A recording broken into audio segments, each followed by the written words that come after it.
جی سر آج کیا ہوا ریحانہ ڈار کے کیسز کا نومینیشن کا اور عمر ڈار کے حوالے سے؟ دیکھیں میرے خیال سے آج اگر میں یہ کہہ دوں نا کہ بڑا اچھا دن تھا ڈار فیملی کے لیے.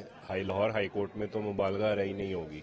ایک تو سب سے پہلے جب ان کا ہم گئے نامینیشن پیپرز والے کیس میں جو ریجیکٹ ہوئے تھے آر او نے کیے تھے, وہ ایک تو اپیل الاؤ ہو گئی. اس میں سلمان راجہ صاحب بھی تھے, لطیف کوسر صاحب بھی تھے, میں بھی تھا. آبجیکشن کیا تھا؟ آبجیکشن انہوں نے یہ, اچھا اس میں 2-3 تھے.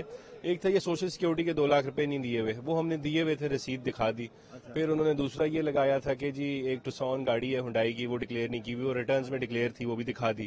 تیسرا جو انٹرسٹنگ والا تھا نا, وہ یہ تھا کہ جی انہوں نے جو فرد کو یہ لے آئے کہ یہ انتقال ہوا ہوا ہے 2014 میں ریحانہ ڈار کے حصے میں آیا ہوا ہے 10 مرلے زمین. تو وہ ہمیں بھی نہیں پتا تھا کہ ہمارے نام پراپرٹیاں لوگ دے رہے ہیں, گفٹ کر رہے ہیں. ہم نے پھر آر او کو پتا تھا.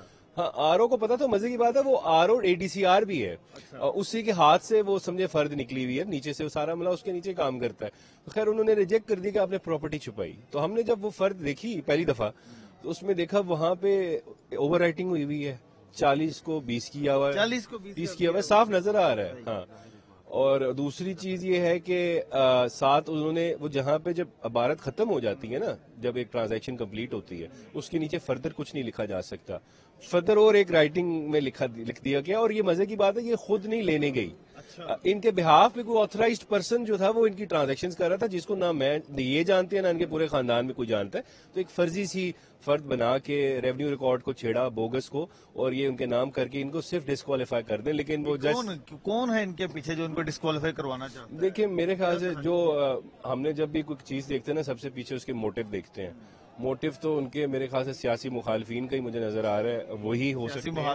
آپ کو بھی پتہ ہے کون ہے, ایک ہی ہے. لیکن میں دیکھیں الزام نہیں لگا سکتا, میں وکیل ہوں جب تک میرے پاس پروف نہ ہو. لیکن نظر یہی آتا ہے, پرزمپشن یہی آتی ہے کہ جو ان کے مخالف ہیں وہ انہوں نے کیا ہے. ہاں وہی ہے, اور تو کوئی نہیں ہے. کیونکہ دیکھیں وہ پاپولر تو بہت نہیں ہے, 60-70% کی پاپولرٹی سیالکوٹ میں جا رہی ہے. تو خواجہ آصف صاحب کو بھی تو نظر تو آ رہا ہے کہ جی مشکل ہے. لیکن میں نے یہ نہیں کہہ رہا کہ انہوں نے کیا ہے, لیکن اگر آپ دیکھیں تو وہی لوگ ہو سکتے ہیں جن کو ڈر ہے کہ یہ الیکشن نہ جیت جائے. تو اس وجہ سے اللہ کا شکر ہے وہ جج صاحب نے جب فرد دیکھی تو وہ خود بھی ہنسنے لگے کہ یہ کیا فرد ہے. تو وہ انہوں نے پھر الاؤ کر دی اور انشاءاللہ وہ کنٹیسٹ کریں گے. پھر عمر ڈار کا بھی بڑا اچھا ہے. باقر نقوی صاحب کا میں پھر تھینک یو کروں گا. میرے خیال سے پچھلے 15 دن میں اگر کوئی جج ہے جو اس بے انصافی کے نظام کے آگے کھڑا ہوا ہے اور یہاں ریلیف دے رہے ہیں ہمیں, پہلے الیکشن میٹرز میں بھی انہوں نے کافی بلا تفریق, ہاں بالکل بلا تفریق, بالکل ان کی تعریف بھی بنتی ہے, ان کو خراج تحسین بھی پیش کرنا چاہیے. انہوں نے بہت اچھا کام کیا ہے اور ہم بڑے خوش ہیں ان سے. اور اس کیس کو انہوں نے بہت زیادہ سیریسلی پرسو کیا ہے. پولیس کو بالکل وہ کہتے ہیں نا چنے چبوانا, اس طرح ان کو ٹوس پہ رکھا, بھگا کے رکھا. تو پھر آخرکار پولیس نے ایڈمٹ کر ہی لیا کہ پنجاب پولیس نے. ہو سکتی ہے کہ چیف جسٹس قاضی فیض عیسیٰ نے کہا تھا کہ آج کے بعد کوئی بندہ مسنگ پرسن نہیں ہوگا. بالکل, جب سپریم کورٹ آف پاکستان کا چیف جسٹس اتنا اسٹرکٹ آرڈر پاس کر رہا ہے تو اس کا افیکٹ تو پڑتا ہے, بالکل پڑتا ہے, اور بڑی اچھی بات ہے وہ.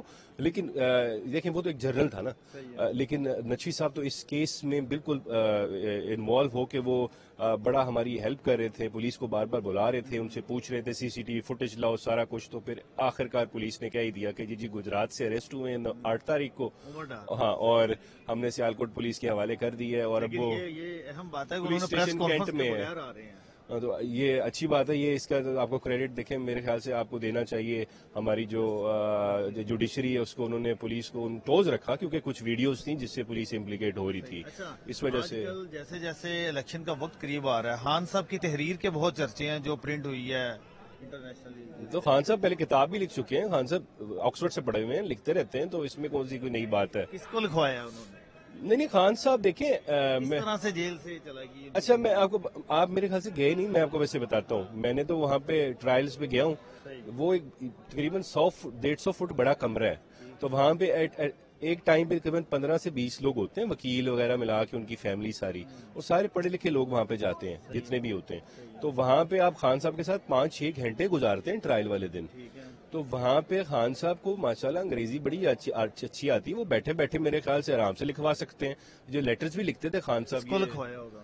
یہ مجھے نہیں پتا کس کو لکھوایا ہوگا، لیکن خان صاحب نے مجھے یہ بھی نہیں پتا خود لکھا یا ڈکٹیٹ کرایا، لیکن میری اپنی ریڈنگ یہ خان صاحب نے بولتے گئے ہوں گے اور کوئی لکھتا گیا ہوگا. کرتا ہوگا. ہاں وہ لکھتا ہوگا. تو وہ اتنا اس میں اتنا ایشو کیا ہے؟ وہ عمران خان ہے، اس کا ابھی دیکھیں شاید کچھ اور چھپ جائے، کیا پتا ہوتا ہے. تو کچھ اور بھی آنے. ہاں تو مجھے بتائیں، میں دیکھیں ہسٹری پڑھے نا، جتنے اچھی تحریریں ہیں نا، کتابیں آئی ہیں ساری وہ جیل سے آئی ہیں. نہرو نے 2 کتابیں لکھی، گلمپسز آف ورلڈ ہسٹری لکھی، ڈسکوری آف انڈیا لکھی. اس کے علاوہ آپ کے نیلسن منڈیلا نے کتاب لکھی، مارٹن لوتھر نے لکھی. تو ساری کتابیں اچھی جیل سے آتی ہیں باہر. جو ایک اہم بات یہ ہے کہ کہا یہ جا رہا ہے کہ خان صاحب نے جیل کے اندر سے بیٹھ کے کسی کو لکھ کر بھجوایا. دوسری بات آپ یہ کر رہے ہیں کہ نہیں، اڈیالہ جیل کے ٹرائل کے دوران 5-6 گھنٹے ہوتے ہیں، اس دوران خان صاحب نے ڈکٹیٹ کروایا ہوگا. دونوں پاسبلٹیز ہو سکتی ہیں، کیونکہ خان صاحب کے پاس لکھنے کی تو فیسلٹی ہے نا، وہ لکھ سکتے ہیں. تو اس میں مجھے یہ سمجھنے اتنی چمبے کی کیا بات ہے. دیکھیں میاں نواز شریف بھی لکھ لیتے ہیں، ان کو منع تو کسی نے نہیں کیا تھا نا، فیسلٹیز تو ساری پاس ہوتی ہیں. آصف زرداری صاحب بھی لکھ لیتے ہیں، لیکن یہی فرق ہوتا ہے نا، بڑے لیڈر جو ہوتے ہیں وہ جیل میں جب بیٹھتے ہیں نا کوئی کنسٹرکٹیو کام کرتے ہیں. اور کس نے کروایا ہوگا یار عمران خان کا میری بات سنیں، آرٹیکل جو ہے وہ کون نہیں چھاپنا چاہے گا؟ مجھے یہ بتائیے. تو میں ہوں، آپ ہوں، ہم لوگ منتیں کریں اخبار والوں کی، یار پلیز یہ چھاپ دو. عمران خان صاحب کچھ لکھے ہیں تو میرے خیال سے دنیا کا کوئی اخبار بھی نہیں ہوگا جو کہے گا کہ میں نے نہیں چھاپنا. وہ تو کہیں گے پلیز ایک. پہلے کوئی بات چیت تو ہوئی ہوگی نا کہ ہم چھاپیں گے خان کا آرٹیکل، کچھ ایسی کہانی تو. اچھا یہ مجھے نہیں پتا، لیکن اگر میں ویسے کہہ رہا ہوں ایک ایڈیٹر کے پاس ایک ریلائبل سورس سے میسج آئے کہ یہ عمران خان صاحب نے آرٹیکل لکھا ہے آپ چھاپ دیں، تو وہ تو کہے گا جی ابھی بھیجیں، 1 منٹ نہ لگائیں. تو ظاہری بات ہے. تو ویسے اتنے بڑے اخبار ہیں تو وہ نہیں، سورس جیل کے اندر نہیں. عمران خان صاحب نے لکھ کے اگر اپنے کسی وہاں پہ لائر کو دے دیا ہو کہ آپ جا کے یہ خوش نصیب لائر ہوتا نہیں، یہ مجھے نہیں پتا. ٹھیک ہے، میں ویسے کہہ رہا ہوں دیر از اے پاسبلٹی. ان کی فیملی بھی آتی ہے وہاں پہ، کوئی بھی ہو سکتا ہے. تو اس میں اتنی چمبے کی بات نہیں. اپنی خواہش ہوگی کہ اس میں چھپنا چاہیے، اکانومسٹ میں چھپنا چاہیے. میرے خیال سے ہو سکتا ہے بالکل کہ اکانومسٹ میں چھپ جائے، کیونکہ بڑا اخبار ہے، ہر کوئی پڑھتا ہے، سارا کچھ ہے. تو ایک آرٹیکل چھپ گیا، اس کو لوگوں نے پڑھا. اور میں تو آپ کو دیکھ رہا ہوں اکانومسٹ کی ہسٹری میں 2007 کے بعد سب سے زیادہ شیئرڈ آرٹیکل ہے ان کی ہسٹری میں. تو اس کا دیکھیں، میں مخالفین کو یہ کہوں گا کہ جن کو زیادہ مسئلے ہو رہے ہیں، تکلیف ہو رہی ہے، تو وہ ایک کام کریں. یہ تو پھر تحریر ہے، وہ تو نقدہ کوکا نہیں رک رہا سر. ہاں تو وہی تو کہہ رہا ہوں نا. پھر وہ دیکھیں ہیرو جو ہوتا ہے نا قوم کا، تو اس کے ساتھ جب ظلم ہوتا ہے تو قوم ایسی ریئیکٹ کرتی ہے. پھر تو وہ ریئیکٹ کر رہی ہے قوم، اور وہ کرے گی. اور 8 فروری کو سب سے بڑا ریئیکشن وہ دکھائے گی بیلٹ باکس میں جا کے. تو آپ نے کہا کہ خان صاحب کی کوئی ویڈیو آنے والی ہے، یہ سوشل میڈیا پر میں نے کہا ویڈیو آنے والی، سوشل میڈیا پہ آنے والی ہے. یہ کیسے آ سکتی ہے ویڈیو؟ اچھا مجھے نہیں پتا. آرٹیفیشل انٹیلیجنس کا زمانہ ہے، ٹھیک ہے.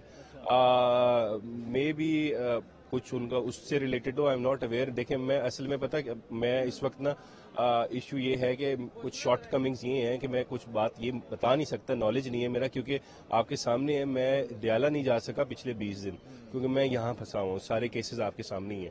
تو میں اب انشاءاللہ ہم 13 کو فارغ ہو جائیں گے جب لارجر بینچ کیسز سن لے گا. پھر میں آپ کو ہر ہفتے اچھی خبر دے دوں گا لیٹسٹ کیا ہو رہی ہے. ابھی میں بالکل نا پچھلے 20 دن سے نالائق. بتائیں گے کہ یہ آرٹیکل لے کر کون گیا خان صاحب سے چھپوانے؟ وہ بھائی نہیں پتا، مجھے پتا ہوتا تو بتا دیتا، کاش مجھے پتا ہوتا. لیکن چھپ گیا، آپ پڑھ لیں. آپ دیکھیں ویسے اس کو چھوڑے نا کس طرح چھپا. آپ دیکھیں چھپا کیا ہے، اس میں لکھا کیا ہے. That is more important. وہ میسج دیکھیں جو انہوں نے عوام کو دیا، دنیا کو دیا. کس نے چھپایا؟ کہہ رہے ہیں کہ یہ خان صاحب نے خود نہیں تحریر کیا. نہیں ایسے دیکھیں میری بات سنیں، جن کو مسئلہ ہے نا وہ اس کا کاؤنٹر کر کے نا خود ہی لکھ دیں. پہلی بات ہے تو ان کا کسی نے چھاپنا نہیں ہے، اکانومسٹ والوں نے. اتنی ان کی وہ اسٹیٹس نہیں ہے، اسٹیچر نہیں ہے. عمران خان والا اگر یہ چھپوا سکتے تو چھپوا لیں، اس کا کاؤنٹر دے دیں جا کے. نہیں تو پھر اخبار جہاں میں لکھ لیں کچھ لکھنا ہے تو. ظاہری بات ہے اکانومسٹ نہیں دے رہا. Thank you very much. Okay.